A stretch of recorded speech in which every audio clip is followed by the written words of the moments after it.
Más importante, Señor, pedimos que nos ilumines la mente para entender la historia de Elías en este momento y para comprender todas las cosas que ahí están registradas, Señor. Bendícenos y santifícanos en el nombre de Cristo Jesús oramos. Amén.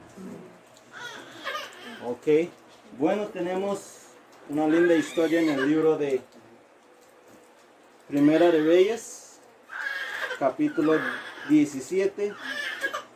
Y esta historia es el mensaje de Elías. Los tres Elías es el mensaje de Elías, de Juan el Bautista y de los 144,000. Pero lo que vamos a hacer es usar la historia de Elías para demostrar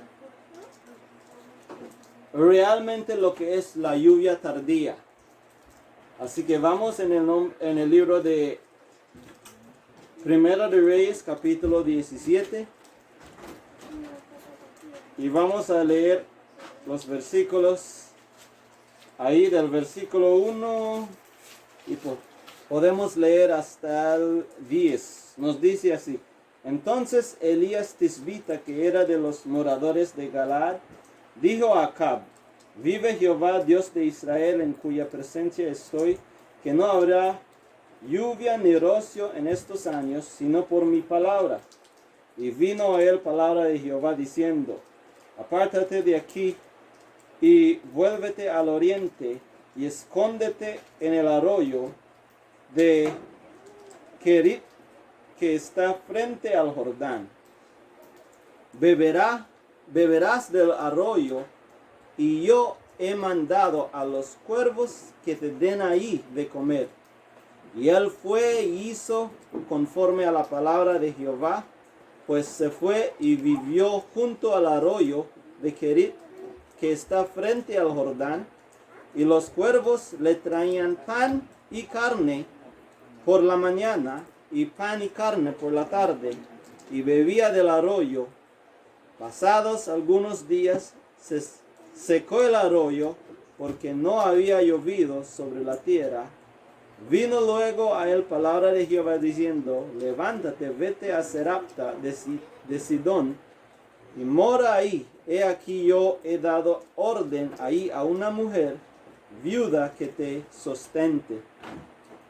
Entonces él se levantó y se fue a Sarepta, y cuando llegó a la puerta de la ciudad, he aquí una mujer viuda que estaba ahí recogiendo leña, y él le llamó y le dijo: Te ruego que me traigas un poco de agua en un vaso para que beba. Y nosotros sabemos la historia de Elías con la viuda. Ella le va a decir que ella solo tiene un pan para cocinar y para alimentar a su hijo y comer ese día y morir. Hay muchas personas que dicen que tienen el mensaje de Elías. La razón es porque la iglesia adventista en estos últimos días se ha dividido. Hay iglesias reformistas del judaísmo y dicen que son adventistas. La vara del pastor, sí. Bueno, y el mensaje de Elías tiene aspectos muy importantes que nos dice quiénes son los Elías en estos últimos días. Así que primeramente vamos a ver tres aspectos de Elías que todos los pastores usan.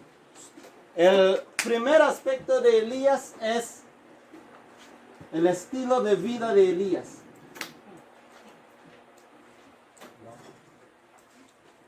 Good morning, Mr. Miss. Please come in. El estilo de vida de Elías. Ok. Y en el estilo de vida de Elías está el mensaje de reforma, de vivir afuera de la ciudad. Y ese es El mensaje de vivir afuera de las ciudades, también vemos la reforma pro salud. Aparte de la reforma pro salud, tenemos la reforma de la vestimenta.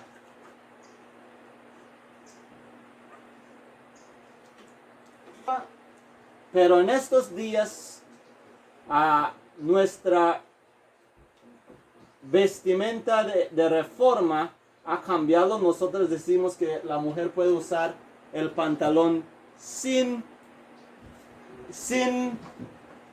estar vestido con la falda. La razón por lo cual decimos esto es porque vemos que los profetas, aunque eran profetas en la Biblia, todos tenían que ser profeta y dirigir un pueblo en tiempo de lo que viven. Por ejemplo, que vemos que Pablo vivía en un tiempo cuando habían esclavos y Pablo va a convertir un esclavo, y cuando convierte el esclavo, él manda el esclavo devuelto a su amo para que el esclavo sea esclavo para toda su vida sirviendo a su amo. Pero Pablo le dice, ahora sirve a tu amo como sirves a Cristo.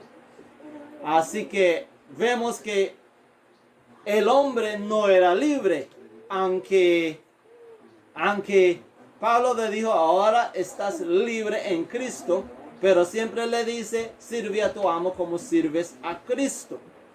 Así que vemos que Pablo no le dio la libertad a este esclavo. ¿Por qué no le pudo dar la libertad a este esclavo?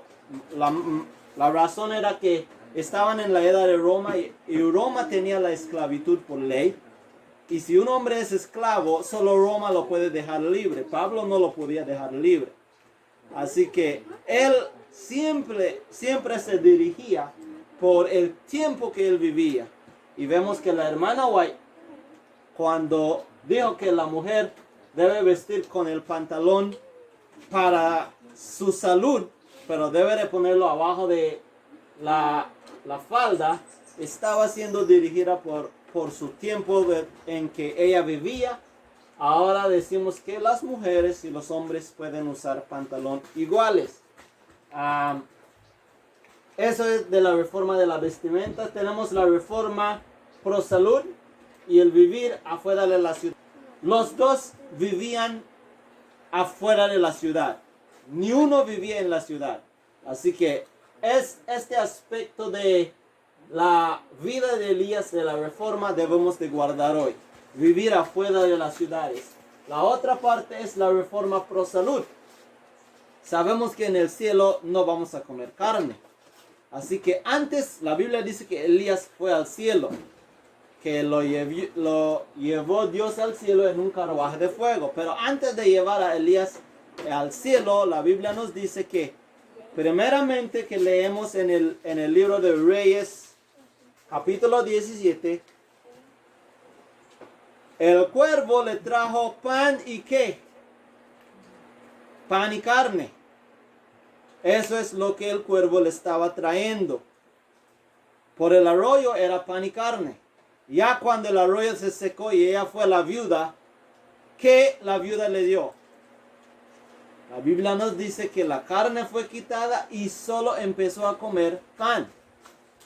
Después de esto vemos que Elías siempre regresó a hablar con Acab y le dijo que lluvia iba a venir.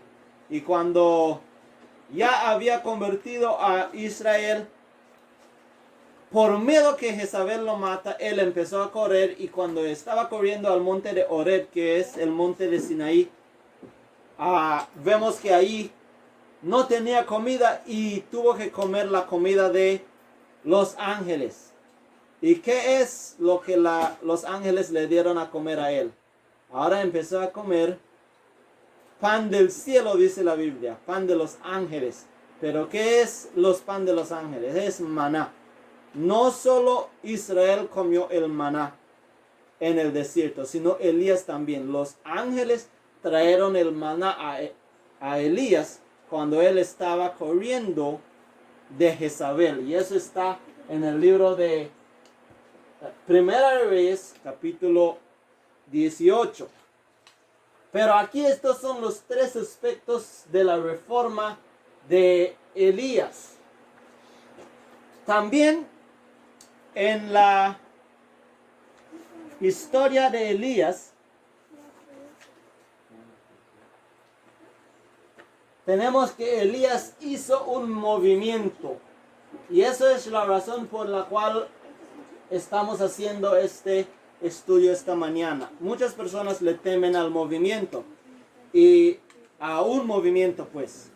Y la razón por la cual muchas personas hoy temen seguir un movimiento es porque la iglesia adventista experimentó dos movimientos en el pasado que, bueno, terminó mal, terminó con una matanza. Eso terminó mal, terminó con una matanza que el gobierno de los Estados Unidos tuvo que entrar en ese lugar que tenía David Koresh, y ellos tenían armas también, y el gobierno de los Estados Unidos tiraron y mataron a toda persona de ese movimiento, porque en este movimiento David Koresh pensó que él era Elías, ¿verdad? El otro movimiento es de Jim Jones. Jim Jones llevó a muchas personas. Este ocurrió en Brasil y empezó a enseñarles de Dios y cosas así. Y ya cuando tuvieron una reunión, lo que hizo Jim Jones es envenenó a todas las personas con veneno y todos murieron ahí. Estos son dos movimientos en la historia que hace que la gente teme al movimiento. Pero si vemos en la historia, todos los grandes reformas que ocurren en la Biblia se empezó con un movimiento. Tenemos el movimiento de Moisés, que era el movimiento de Egipto a Canaán. Dios empezó otra iglesia con el movimiento de Cristo. El último movimiento es el movimiento de Miller, el movimiento millerita, que empezó en el año, podemos decir, 1800, pero este movimiento empezó la iglesia adventista. Así que si alguna persona, bueno, ninguna persona debe tener un movimiento, porque todos empezaron con un movimiento. Hasta las iglesias protestantes empezaron con el movimiento de los reformas protestantes que protestaban en contra de la iglesia católica. Así que todas estas iglesias empezaron con un movimiento. Así que no debemos de tener temor a un movimiento. Pero la historia de Elías nos relata el estilo de vida de Elías. También la historia de Elías nos relata el matrimonio de la reina Jezabel con el rey Acab. Así que lo podemos también ver en la vida del segundo Elías, que es Juan el Bautista. Y lo que vemos en la vida de Juan el Bautista es que el rey Herodes se casó, quería casar con la esposa de su hermano, que era una unión ilícita. Así que en varios aspectos, en el libro de Elías y en el libro de Juan el Bautista, que es el segundo Elías, vemos un mensaje. Los dos tenían un mensaje a una relación ilícita. Y nosotros sabemos que cuando predicamos profecía, una mujer en la Biblia es representada a una iglesia. La mujer representa a una iglesia y el hombre o el rey representa el Estado. Y sabemos que en la Biblia el Estado y la iglesia no deben ser unidas. ¿Por qué? Porque cuando el Estado y la iglesia se unen, entonces se empieza lo que sabemos como una persecución. La iglesia se une con el Estado y la iglesia trata de demandar al Estado a poner reglas para que la gente viva, que la gente no quiere obedecer, y empiezan a perseguir a la gente que no quiere obedecer las reglas de esa iglesia. Tenemos la persecución en el pasado por el catolicismo, que sabemos que esa persecución fue por la unión del Estado con la iglesia. Bueno, aparte de eso, así que hay tres aspectos. Hay el aspecto de, vamos a poner esto como la iglesia sobre el Estado.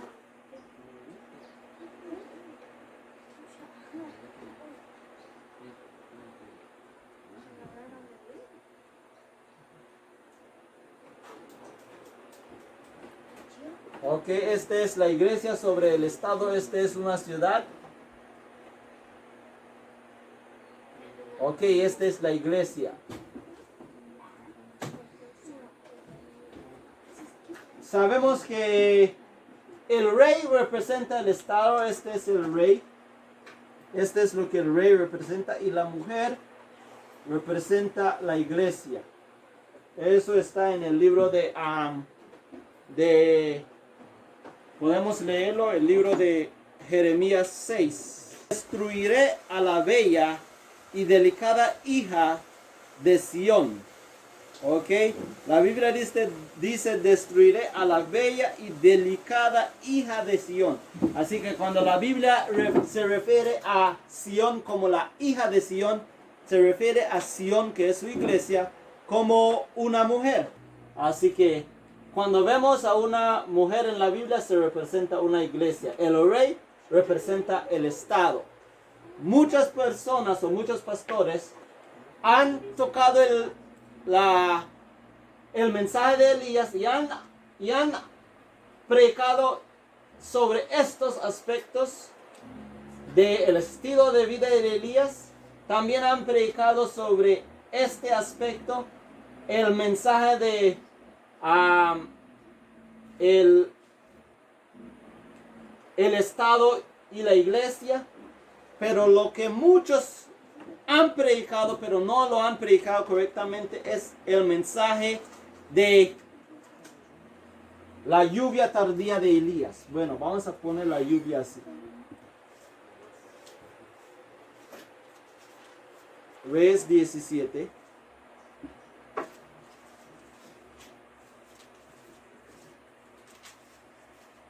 Y vamos a ir de lo que del versículo que terminamos. Terminamos en el versículo 10, ¿verdad? Bueno, la otra parte de la historia nos relata que después de 3 años y medio, Dios le dijo a Elías que debió de ir otra vez al rey Acab a terminar lo que empezó. Y vemos que Elías fue a Acab y hubo una demostración en el monte Carmelo, y en esa demostración los profetas de Baal fueron destruidos por Elías. Y sabemos que cuando Elías destruyó a los profetas de Baal, la gente empezó a creer en Dios, y Dios pudo mandar ¿qué? La lluvia. Pero la Biblia nos dice que Elías fue a orar ¿para qué? Para la lluvia. Le volvió a decir: vuélvete 7 veces. Y a la 7ª vez dijo: yo veo una pequeña nube como la palma de la mano de un hombre que sube del mar. Y él dijo: ve y di a Acab: unce tu carro y desciende para que la lluvia no te ataje. Bueno, aquí vemos que lluvia. Ahora, ¿qué aprendemos de esta historia? Muchos pastores entran en el mensaje de la lluvia tardía y dicen que la lluvia tardía es el Espíritu Santo. Yo quiero demostrar un aspecto un poquito diferente de la lluvia tardía hoy en día. Y la razón por la cual quiero hacer esto es porque tenemos una idea bastante errónea de la lluvia tardía o el Espíritu Santo. Primera cosa que debemos de entender de la historia de Elías es que ¿por qué Elías iba a llover por lluvia? ¿Por qué él tuvo que orar por lluvia? ¿Será que él era el único que puede que orar por la lluvia o él era el único santo en Israel en ese tiempo para orar por la lluvia? ¿Qué dice la Biblia? ¿Todo Israel estaba en apostasía o habían 7,000 personas que no habían entrado en apostasía? La Biblia nos dice que cuando Elías fue al monte Sión, él le dijo a Dios, Dios, toda la gente está en apostasía y solo yo quiero que te estoy sirviendo. ¿Y qué Dios le dije? No, Elías, tú solo no. Yo tengo 7,000 santos que no han postrado a Baal todavía. Así que, ¿qué aprendemos de eso? Aprendemos que hay 7,000 santos. ¿Será que estas personas están orando por lluvia? Porque no llueve por 3 años, 3 años y medio. Todas estas personas están orando, pero la lluvia no viene aunque estas personas están orando. Sabemos que el sirviente de Acab era un hombre santo. Sabemos que, y tiene su libro en la Biblia, Obadías. Obadías tiene el libro así se dice, Obadías. Obadías, bueno, tiene su libro en la Biblia. Él era sirviente de Acab y sirviente de Jezabel. Y él nunca se postró para adorar a Baal. Pero aunque él estaba orando por lluvia, lluvia no viene. ¿Por qué es que solo Elías pudo orar por la lluvia? ¿Para qué se necesitaba la lluvia? ¿Será que necesitaban la lluvia para tener agua para beber? No es porque no tenían agua para beber. Agua para beber tenían. Tenían el mar, tenían agua para beber. ¿Qué no tenían? No tenían lluvia, no tenían agua para las plantas. No tenían agua para las siembras porque no llueve. Pero agua para beber tenían. Porque los arroyos no pararon de correr. Así que agua para los siembros no tenían. Así que cuando vemos esto, vemos 3 aspectos. Vemos que porque era 3 años sin llover, necesitaban la lluvia para las plantas. Voy a poner una planta acá. Ok. Y vamos a poner la raíz. Ok. ¿Qué es lo que necesita una planta para crecer? Porque si vamos a la ciencia, lo que la planta necesita para crecer son 3 cosas. Es potasio, nitrógeno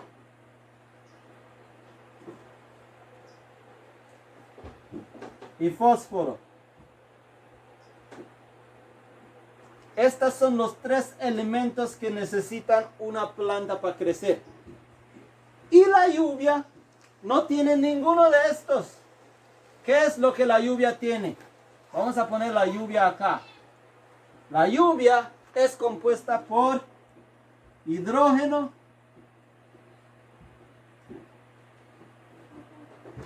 y oxígeno.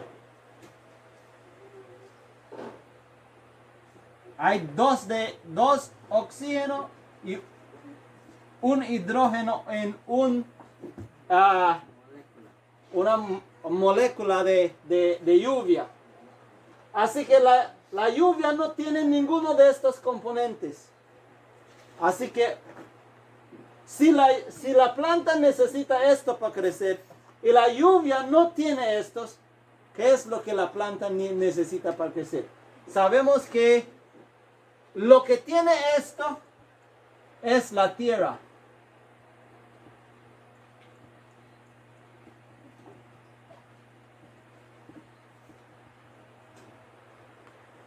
La tierra es lo que tiene potasio, nitrógeno y fósforo. La lluvia, el agua, no lo tiene. Lo que la lluvia hace, la planta está sembrada en la tierra, pero la planta no puede conseguir potasio, nitrógeno ni fósforo, aunque todos estos elementos están aquí. Están ya alrededor de la raíz de la planta, pero la planta no lo consigue. ¿Qué necesita pasar para que la planta consiga estos elementos que están en la tierra? La lluvia. ¿Qué es lo que la lluvia hace? La lluvia disuelve el potasio, el nitrógeno y el fósforo que existen ya en la tierra. Y cuando la lluvia lo disuelve, entonces ya la planta lo puede absorber. La planta puede absorber estos elementos para crecer. Así que lo que vemos es que la lluvia no tiene elementos para la planta. Lo que tiene los elementos para la planta es la tierra. Ok, lo que la lluvia hace es disuelve los elementos que ya existen en la tierra para la planta. Lo que nos indica que la lluvia es un activador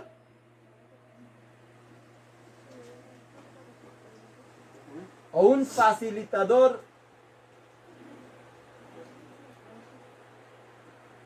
para la planta. ¿Entendemos eso?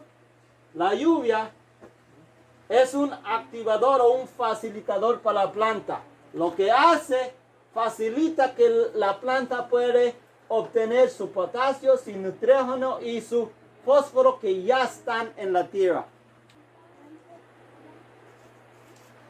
¿Por qué es ahora, si hay 7,000 personas santos, en el tiempo de Acab solo es Elías que puede orar por lluvia? ¿Por qué es que solo Elías puede orar por la lluvia? Nadie más, y hay 7,000 santos.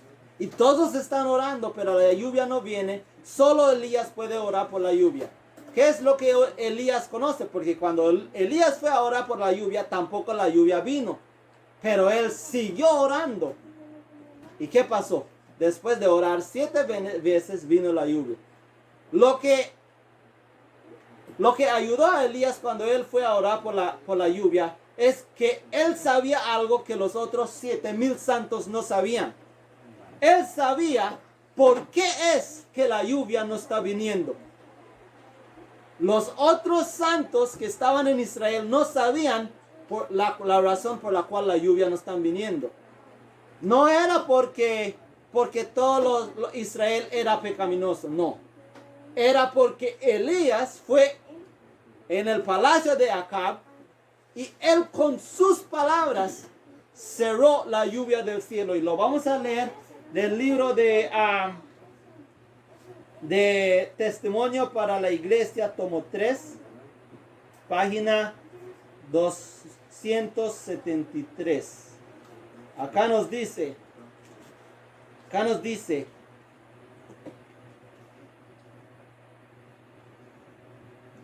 Elías, sin esperar el efecto de su mensaje sobre el rey, desapareció.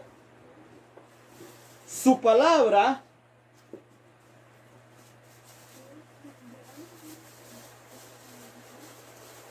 Su trabajo era hablar la palabra de maldición de Dios para el rey, y instantáneamente él se retiró. Su palabra había cerrado el tesoro del cielo, y solo su palabra era la llave para poder abrirla otra vez. Así que, ¿qué nos dice esta cita? Nos dice que cuando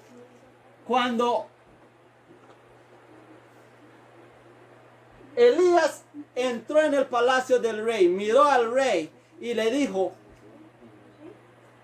por causa del pecado de Israel, no habrá lluvia ni rocío estos días conforme a mi palabra. Cuando Elías le dijo eso a Acab, su palabra había cerrado el cielo.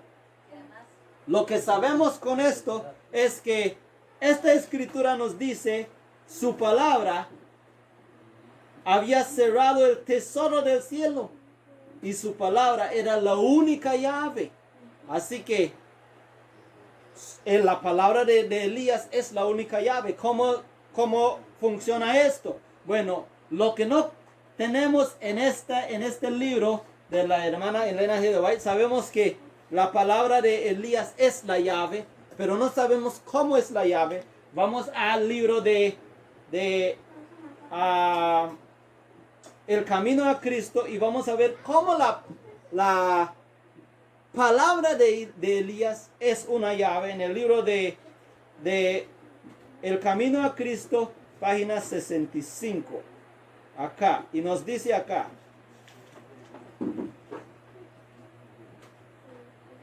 ¿por qué es que los hijos del hombre rehusan la oración, cuando la oración es la llave en las manos de fe para abrir el almacén del cielo, donde hay tesoros abundantes para tener omnipotencia? Así que, ¿qué nos dice esta cita? Que la oración es la llave en las manos de fe. ¿Para abrir qué? Para abrir el almacén del cielo, donde hay tesoros abundantes de omnipotencia. Esto es lo que dice esta cita. Eso está en El Camino a Cristo. Así que en El Camino a Cristo nos dice que la oración era la llave. Así que, ¿qué es la llave que Elías tenía para abrir el cielo otra vez, para que lluvia caiga del cielo? La oración es la llave. Ok. Vemos que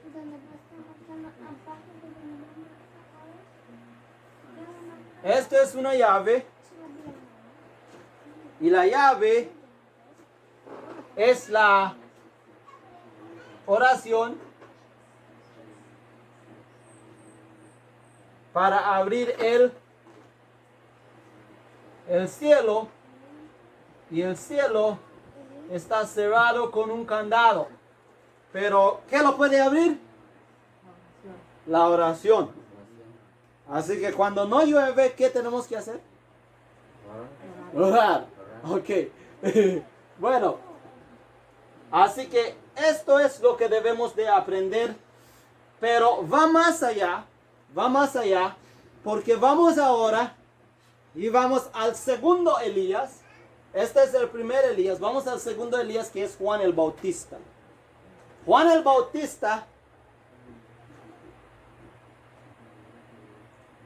Bautista tiene que hacer algo. Tiene que mostrar a la gente el Mesías, ¿verdad? Ahora está el Mesías,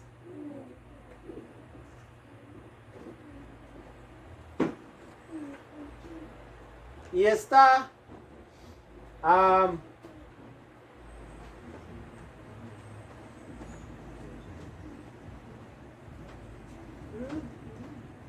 No, este debe ser el pueblo. Déjame.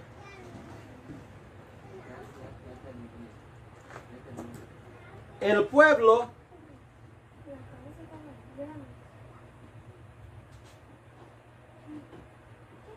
Lo que necesita el pueblo es el Mesías.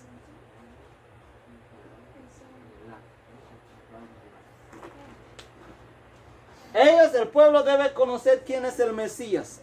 El Mesías es la persona que ellos han esperado por más de 400 años. El Mesías está adentro del pueblo, ya está caminando en la tierra. Cristo ya está con ellos, ya está predicando. Pero el pueblo no conoce que Cristo es el Mesías. Así que, aunque el Mesías está con ellos, caminando con ellos, predicando a ellos, ellos no lo conocen. La planta ya tiene el potasio, el nitrógeno y el fósforo, está cerca de sus raíces, está cerca de las raíces de la planta, pero ¿qué? La planta no lo puede absorber.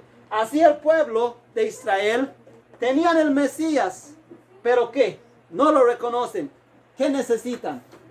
Necesitan un profeta. Un profeta. Y el profeta va a ser un mediador para decir al pueblo quién es el Mesías. El pueblo necesita un profeta. El profeta va a ser la llave. El profeta va a ser el mediador para mostrar al pueblo el Mesías. Y este profeta es Juan el Bautista. Y el Espíritu Santo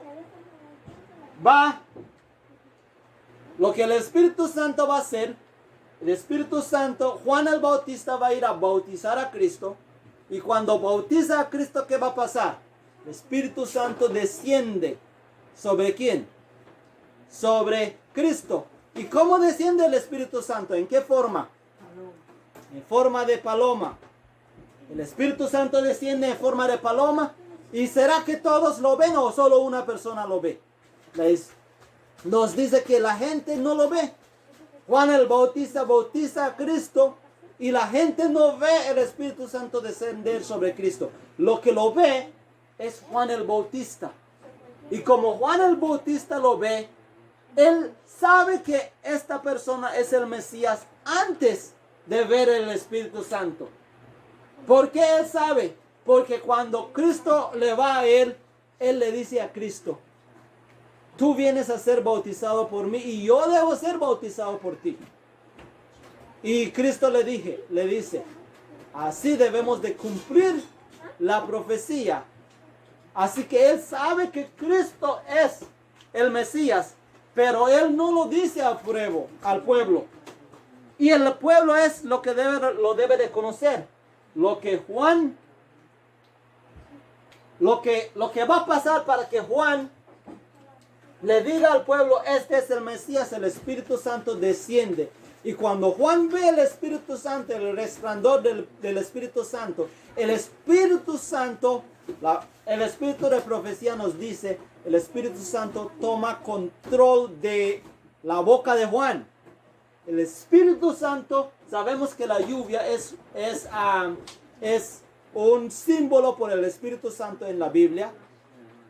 Y porque la lluvia es un símbolo del Espíritu Santo, lo que el Espíritu Santo va a hacer acá, va a usar a Juan como un mediador. El profeta Juan, la boca de Juan va a ser un mediador, va a ser la llave para mostrar al pueblo quién es el Mesías. Y entonces Juan va a decir: he aquí el Cordero de Dios que quita el pecado del mundo. Así que Juan, el ser humano, es usado como una llave para mostrar al pueblo el Mesías. ¿Por qué? Porque el Mesías ya está con el pueblo, pero el pueblo no lo reconoce. Así que necesitan una llave para mostrarles quién es el Mesías. Perdón. Ezequiel 36, versículos 24 y 25. Y nos dice: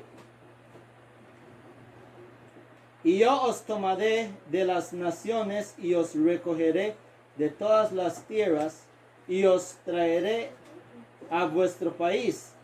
esparciré sobre vosotros agua limpia, y seréis limpiados de todas vuestras inmundicias, y de todas vuestras ídolos os limpiaré. Versículo 26 nos dice, os daré corazón nuevo y pondré espíritu nuevo dentro de vosotros, y quitaré de vuestra carne el corazón de piedra y os daré un corazón de carne. Ok. Que tienen corazón, ¿verdad? Pero la Biblia nos dice que tienen corazón ¿de qué? Piedra. De piedra. Ahora, ¿por qué es que este corazón, que la Biblia nos explica que tiene corazón de piedra? ¿Qué es el símbolo de una piedra? Que algo tiene que entrar en este corazón, ¿verdad? ¿Qué tiene que entrar en este corazón? ¿El Espíritu Santo o la palabra de Dios?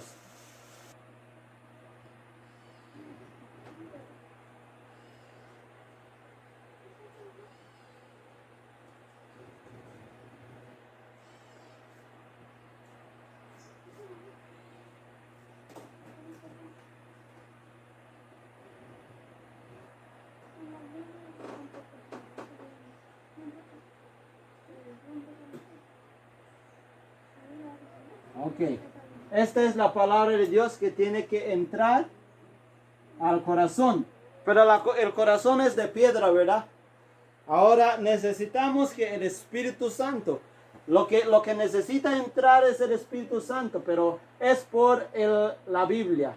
La Biblia tiene la palabra de Dios que necesita entrar a este corazón. Ahora vamos a otro versículo. La Biblia nos dice que el corazón es de piedra. Vamos al libro de Mateo. Mateo capítulo 27. Mateo capítulo 27, versículo 59. La Biblia nos dice, y tomando José el cuerpo de Jesús, le envolvió en una sábana limpia y lo puso en un sepulcro nuevo que había labrado en la peña, y después de hacer rollar una gran piedra a la entrada del sepulcro se fue. Versículo 56 nos dice, entonces ellos fueron y aseguraron el sepulcro, sellando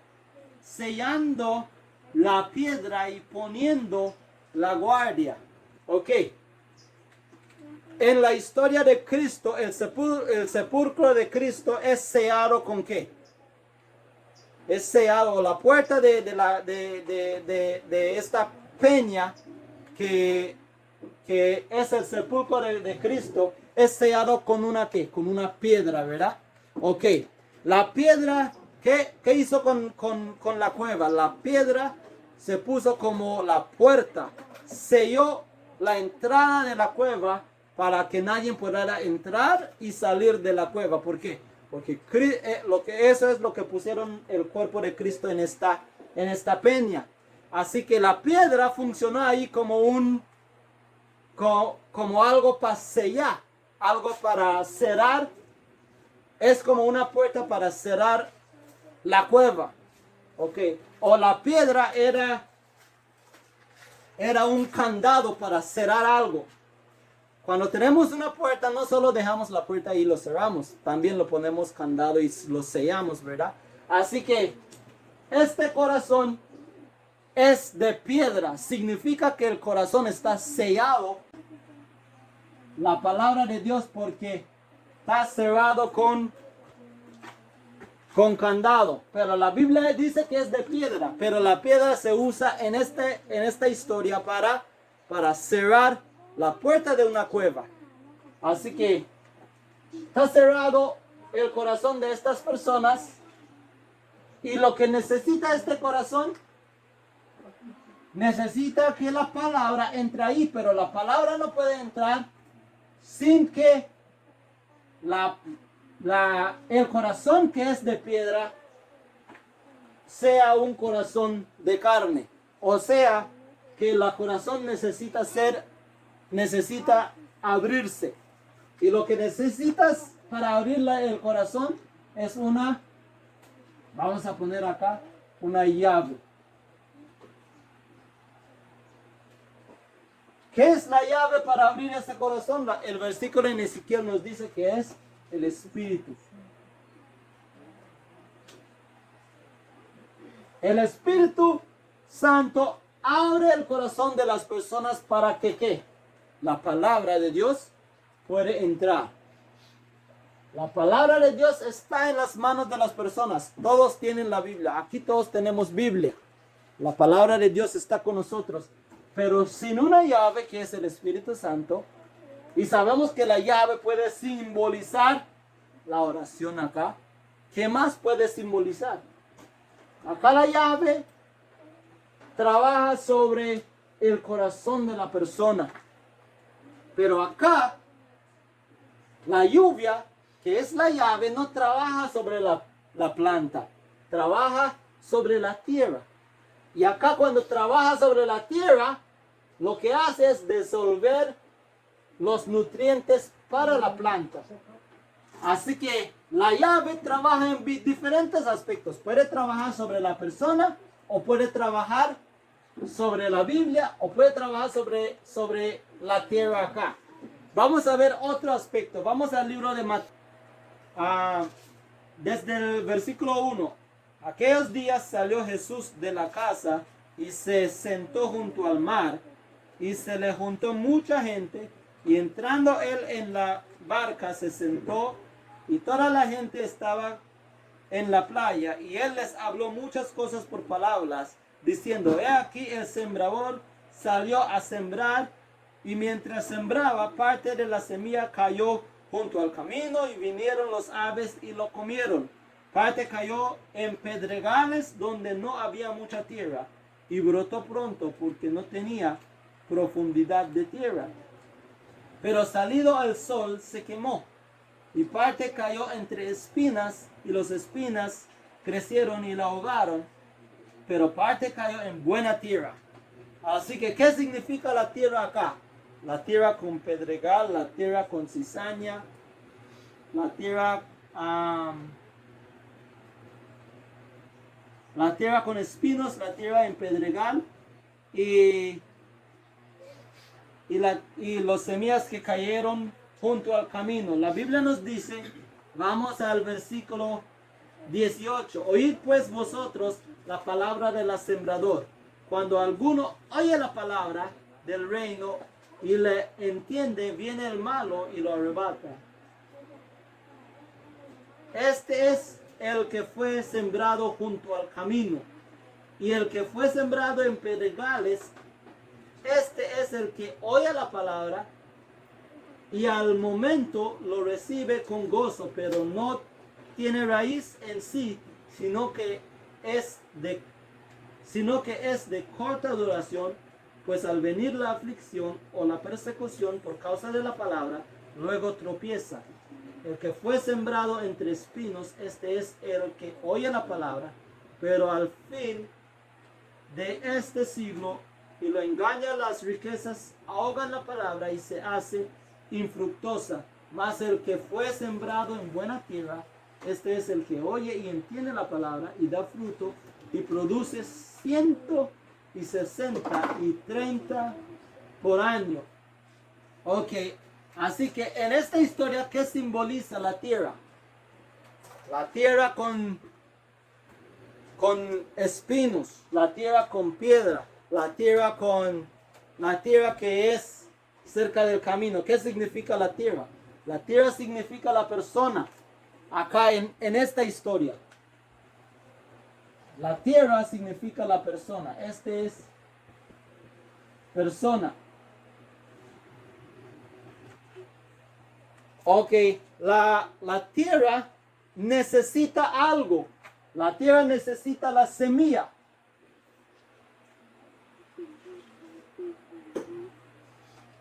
Ok, la semilla es puesta en la tierra. Así que vamos a poner, estas son las semillas acá.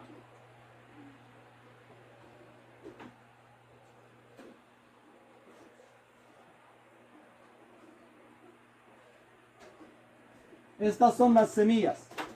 Las semillas pueden estar en la tierra.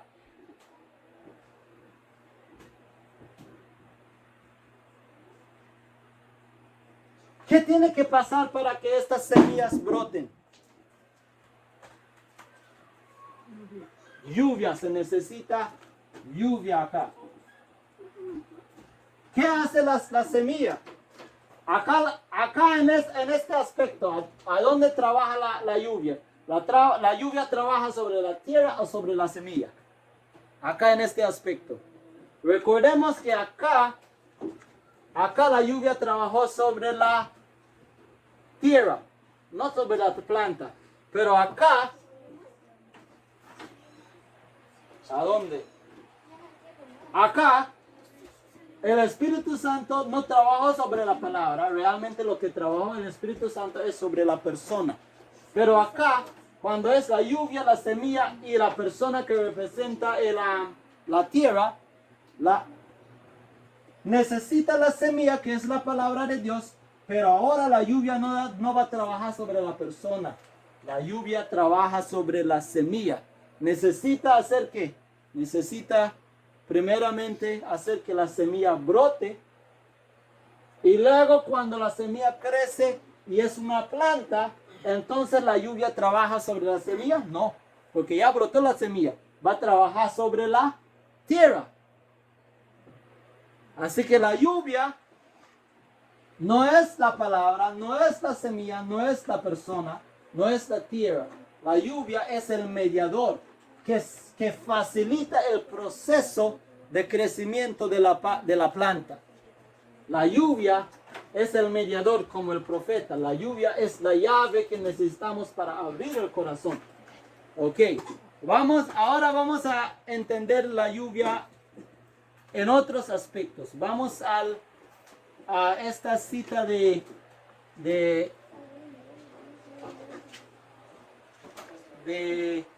la hermana White en el libro de aquí es Hechos de los Apóstoles. En el libro de Hechos de los Apóstoles nos dice así: Pablo exalta a Cristo, cual ministerio es la llave para abrir la escritura del Antiguo Testamento, para obtener las riquezas que ahí están escritas. Así que en esta cita, Hechos de los Apóstoles, página 229, este libro nos dice por la hermana White que Pablo exalta a Cristo, cuyo ministerio es la llave para abrir la escritura, para obtener sus grandes riquezas. ¿Ok? Así que el ministerio de Cristo es una llave en esta cita. Y podemos ir a otro libro, es el libro de la conducción del niño, y este es página 46. El conducción del niño, página 46, y aquí nos dice, y aquí es donde debemos de ver algo. Dice: en la naturaleza, Dios ha puesto en las manos de hombre la llave para abrir el almacén de tesoro de su palabra. Lo voy a relatar otra vez. En la naturaleza, Dios ha puesto en las manos de hombre la llave para abrir el almacén de tesoro de la palabra. Y nos dice: lo que no es visto es ilustrado por lo que es visto. Sabiduría divina, verdad eterna, gracia infinita, son entendidos por las cosas que Dios ha puesto en este mundo. Así que nos dice que lo que debemos entender es la sabiduría divina, la verdad eterna y la gracia infinita. Pero estas cosas no se pueden entender si no tenemos algo. ¿Qué debemos de entender? Entendemos la gracia infinita, la verdad eterna y la sabiduría divina por la naturaleza. Así que la naturaleza es la llave. Ok, esta es la llave. Es la naturaleza. Es la llave para entender ¿qué? Para entender gracia divina, para entender la gracia, la sabiduría y la verdad. La llave es la naturaleza. Ok, bueno, la gracia, la sabiduría y la verdad están ¿a dónde? Están en la Biblia. Otra vez están en la Biblia. Lo voy a poner así. Todo esto está en la Biblia. Pero si no tenemos la naturaleza, no podemos entender estas cosas que están en la Biblia. Así que la llave para entender estas cosas que nos enseña la Biblia es la naturaleza. Otra cita. Así que, ¿qué estamos aprendiendo? Porque ya voy terminando. Estamos aprendiendo que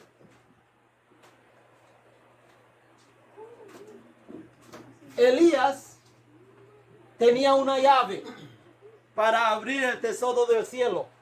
Y su llave era la oración. Juan el Bautista tenía una llave. Y su llave de Juan el Bautista, ¿dónde está Juan? No sé dónde lo tengo. Ok, aquí. Juan el Bautista tenía una llave. No expliqué la llave de... aquí está. El pueblo necesita conocer el Mesías, pero Juan el Bautista es la llave para que el pueblo pudiera conocer el Mesías.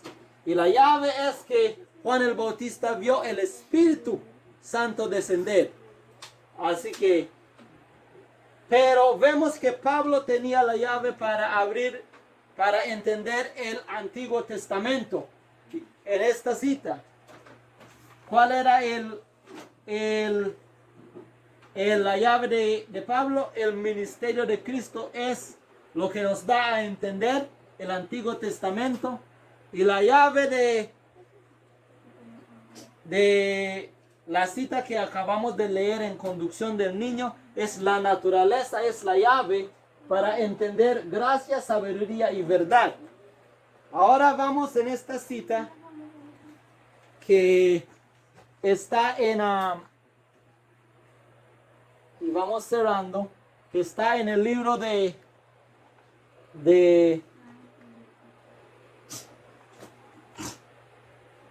la experiencia cristiana. Ok, aquí está la cita.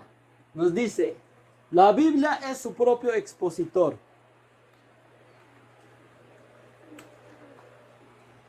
Un pasaje será probado que es la llave para abrir otros pasajes. Y en esta manera luz va a venir. El libro de Primeros Escritos, y acá es el página 81 de Primeros Escritos, porque esta regla que dice la Biblia es su propio expositor, y que la hermana White nos dice que es la llave para entender otras escrituras. Una escritura nos da a entender otra escritura. Es una regla de Guillermo Miller. Y aquí nos dice,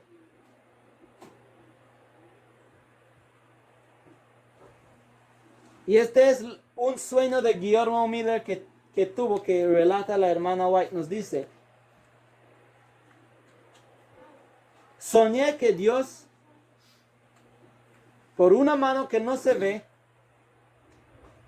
me mandó una caja 10 pulgadas de largo, 6 de ancho. La caja fue hecha por perlas curiosas. A la caja estaba añadida una llave. Inmediatamente tomé la llave y abrí la caja. Por mi sorpresa, hallé que estaba llena de muchas joyas, diamantes, piedras preciosas, oro, plata, de diferentes dimensiones y de diferentes valores. Así que este es un sueño de Guillermo Miller que él tuvo, y la Biblia nos dice que él le fue dado una llave. ¿Qué es la llave de Guillermo Miller? Bueno, la llave de Guillermo Miller, para que Guillermo Miller pudiera entender las escrituras, es sus 14 leyes para entender la Biblia. Vemos que en el tiempo de Pablo usó Cristo como la llave para entender el Antiguo Testamento. ¿Por qué?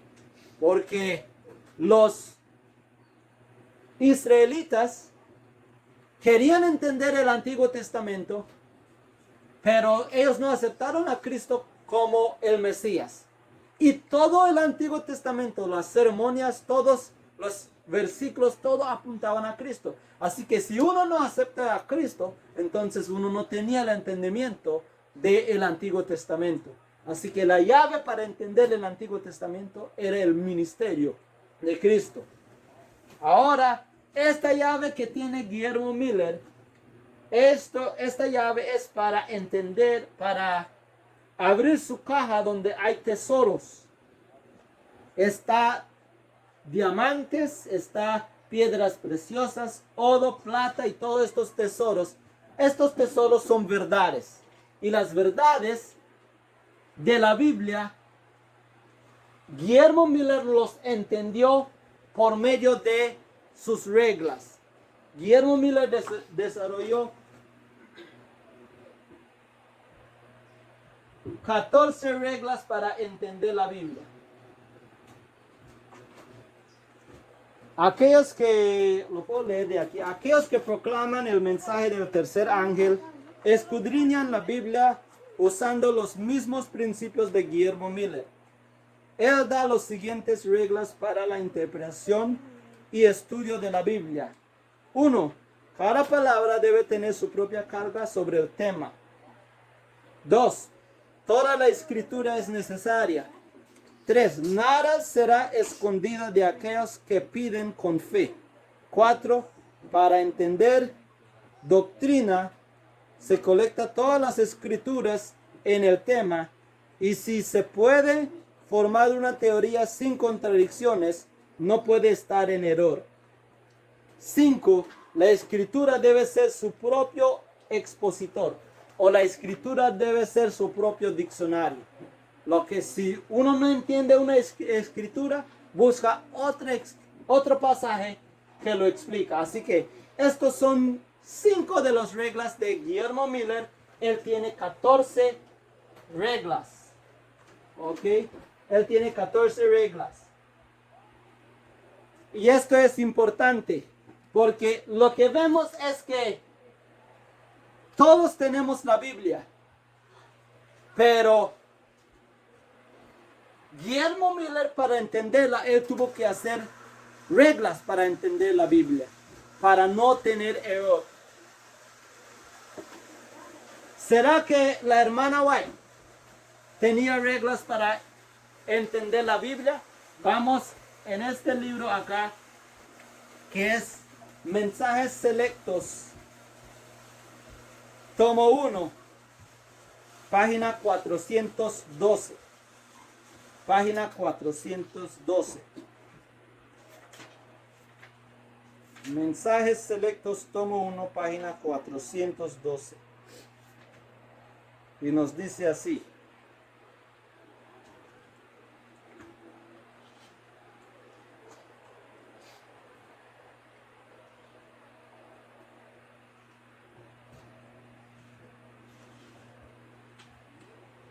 Cuando Jesús entró en Jerusalén, los discípulos empezaron a regocijarse. Bendecido sea el Rey que viene en el nombre de Dios, decían. Y uno de los fariseos que estaban en la multitud le dijo al Señor que para los discípulos de exaltar al Señor. Y él les respondió: le digo la verdad, que si estas piedras paran de dar su voz, si estas personas paran de dar su voz, las piedras clamarán. Ok, en esta cita, Elena G. White está tratando de ayudar a unas personas a aceptar el mensaje que venía en este tiempo. Y esto está sobre el tema cómo entender un tema controversial. Así que nos dice, los judíos trataron de parar la proclamación del mensaje de Cristo, pero la profecía tenía que ser cumplida. El Señor nos dice: yo les mandaré el profeta Elías antes de la llegada de la venida del Señor. Alguien tiene que venir en el espíritu de Elías. Y cuando él venga, van a decir: tú no interpretes la Biblia como debe de ser interpretada. Mis hermanos,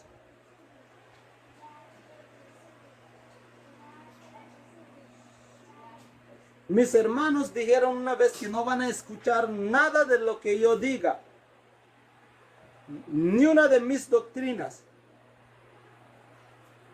Él no va a venir a las reuniones ni escuchar los discursos. Pero él después dijo que él era culpable de hacer esto. Dios le había dado una oportunidad de saber la verdad, y él es responsable para toda oportunidad que tiene para escuchar la verdad. Hay muchos entre nosotros que son prejuiciosos en contra de la doctrina de Dios. No van a venir a escuchar, no van a investigar si es cierto lo que estamos diciendo. Son perfectamente satisfechas en sus posiciones. Aquellos son lo que la Biblia relata.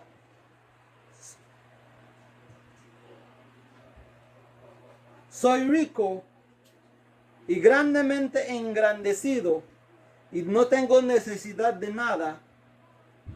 Y no conocen que son miserables, pobres, ciegos y desnudos. Así que este es un versículo que la hermana Wright relata, que estaba diciendo de esas personas que no querían escuchar nada de lo que ella dice. Pero en esta cita, la hermana White relata que ella había venido en el mensaje. Ella había venido como el último Elías. Así que aquí el hermano White está diciendo que ella es el último Elías. Y si ella es el último Elías, entonces ella debe de tener reglas. Y vemos que la hermana White, para entender la Biblia, usó las mismas reglas que Guillermo Miller, pero solo usó 5 de las reglas de Guillermo Miller que ya hemos leído en el libro de Experiencia Cristiana, página 85. Así que lo que debemos de entender con esto es que el Elías, cuando viene, no va a predicar la palabra de Dios. Cuando Elías viene, él va a tener un método para estudiar la Biblia. La Biblia está ahí, toda la gente tiene la Biblia, pero lo que se necesita para entender la Biblia es un método. Y el método de Guillermo Miller era los 14 reglas para estudiar la Biblia que él hizo. Ahora estamos en el último movimiento de los 144,000. Y este movimiento se empezó en 1989 por un hombre llamado Jeff Pippinger. Y este hombre desarrolló las líneas de reformas.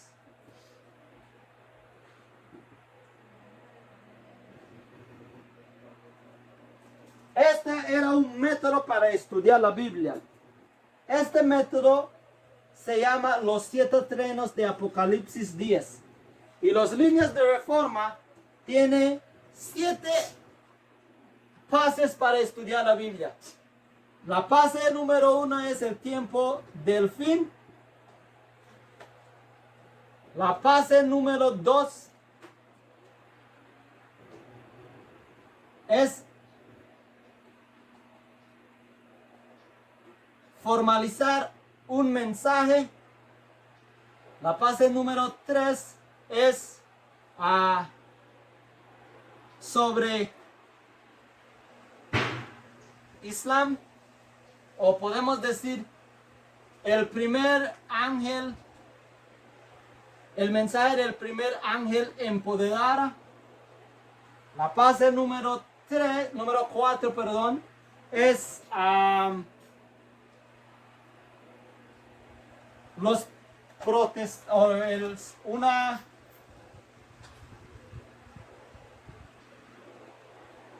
una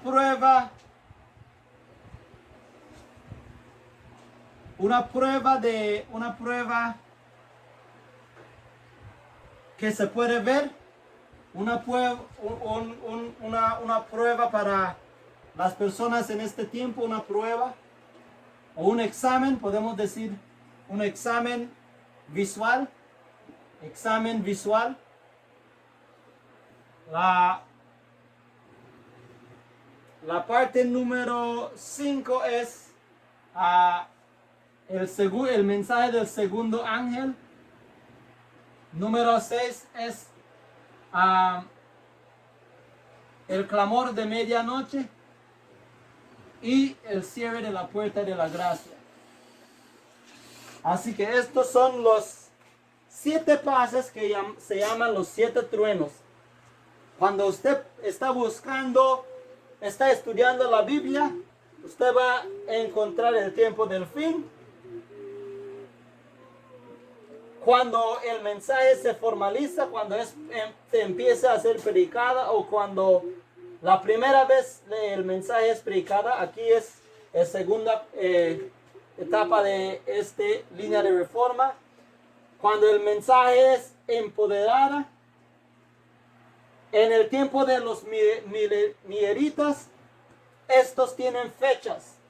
Y las fechas de es, el tiempo del fin es 1798.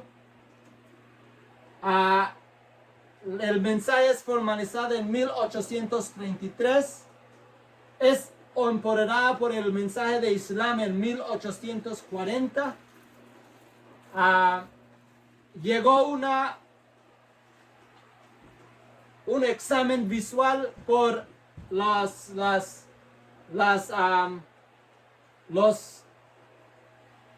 dibujos de las profecías en un rótulo, que es en 1800 1842. El segundo ángel vino en 1844, pero este es en el primer día del primer mes, agosto 15 del mismo año, y el cierre de la puerta de la gracia es en octubre 22 del mismo año. Así que estos son los 7 truenos de Apocalipsis 10. Estos son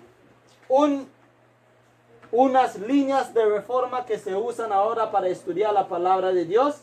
Y este principio fue desarrollado por Jeff Pippinger en 1989. ¿Ok? Sabemos que las personas en una línea reformativa siempre vienen en fase de 3 porque hay primero, segundo y tercer ángel.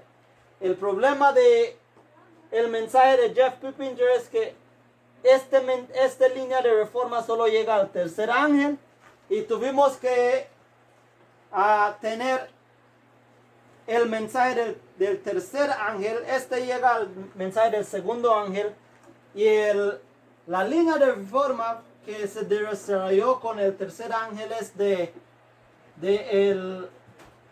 el mensajero que es Parminder, y él desarrolló su línea de reforma que empieza también con el tiempo del fin.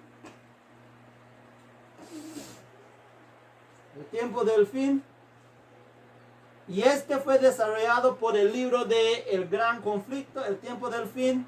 Luego va al mensaje empoderado. O podemos decir el mensaje del segundo ángel. El mensaje del segundo ángel. Luego la ley dominical. Luego el cierre de la puerta de la gracia. Y luego la segunda venida. La segunda venida. Así que esta línea de reforma es de el segundo mensaje, que es Parminder. Esto es, tiene fechas. Esto es, si vamos a usar el tiempo de los mieritas, esto es 1798. El segundo ángel culminó en 1844. La ley dominical vino en 1850. La puerta de la gracia se cerró en 1861. Y la segunda venida debió ser en 1863. Cristo debió venir en este tiempo, pero porque los mieritas no entendieron la ley dominical acá, entonces esta parte de la profecía no se cumplió. Ellos llegaron hasta acá, y el mismo error que hizo los mieritas también hizo el mensajero Jeff Pippinger por los 7 truenos. Él llegó hasta octubre 24 y desarrolló su línea de reforma solo en 2 ángeles, y por eso no pudo ver el mensaje del tercer ángel. Pero en las líneas de reforma siempre debemos de entender que siempre hay 3 mensajeros, no solo 2 mensajeros. Si vamos en el tiempo de Moisés, es Moisés, Josué, y después de Moisés, perdón, Moisés, luego Josué, luego vamos a ver a profeta Samuel, que vino en el mensaje del tercer ángel. Si vamos a el tiempo de Elías, es Elías, luego Jehú, Luego Eliseo vino como el mensaje del tercer ángel. Si vamos al tiempo de Jesús, vamos a ver a Juan el Bautista, vamos a ver a Jesús y luego los 12 discípulos junto con Pablo. Si vamos en el tiempo de los mieritas, debemos de ver a Guillermo Miller, luego el mensajero Samuel Snow, que dio la fecha, porque Guillermo Miller no dio la fecha de octubre 1844. Es el mensajero Samuel Snow que lo entendió. Guillermo Miller entendió 1844, pero abril. Samuel Snow entendió octubre 22. Así que vamos, es Guillermo Miller, Samuel Snow y luego Elena G. de White, que es el mensajera del tercer ángel. En nuestro tiempo también está el mensajero Pippinger. Vemos a el mensajero Bayan y vemos a la mensajera Lambert. Sabemos que el mensajero Jeff Pippinger solo puso una persona para ser el seguidor del movimiento en toda su vida, y él puso al mensajero Bayan que siguiera después de él. Este es el primer mensaje, el mensaje del primer ángel en nuestro movimiento, el mensajero del segundo ángel, y esta es la mensajera del tercer ángel. Y esto es el mensaje de Elías.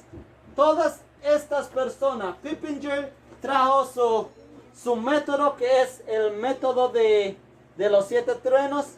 Parminder trajo su método, que ya no son 7 de Pippinger, sino solo son 5, que es el método de parábolas.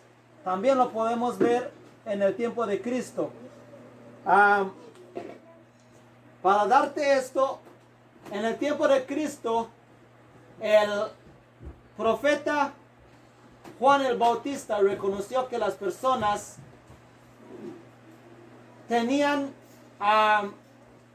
pudieran ser bautizadas cuando él vio que ellos se arrepintieron de sus pecados. Solo así él los bautizaba si se arrepentían de sus pecados. El método de Cristo es enseñar en parábolas, y el método de los discípulos, bueno, podemos ver que es el ministerio de Cristo era para entender el Antiguo Testamento. Ahora la mensajera Tess tiene su propio método también. Esto es el método de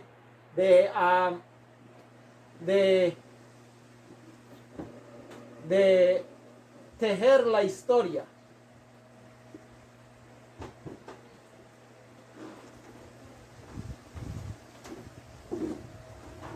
Tenemos que seguir la historia pase por pase para entender la verdad. Así que si un mensajero no tiene un método para estudiar la Biblia, este mensajero no es el Elías que debemos de entender. Así que el Elías tiene su método, como aquí, que la planta ya tiene los nutrientes, pero un método para hacer que los nutrientes entren en la planta es lo que se necesita. El agua disuelve los nutrientes para entrar a la planta. La llave abre el corazón del ser humano para que el mensaje de la Biblia pueda entrar. El hombre puede tener la Biblia, puede tener el mensaje, pero si el Espíritu Santo no abre su corazón, no entra. Así también en todos estos aspectos hay que tener un método. El mensajero va a tener un método para entender la Biblia. Bueno, aquí vamos a terminar.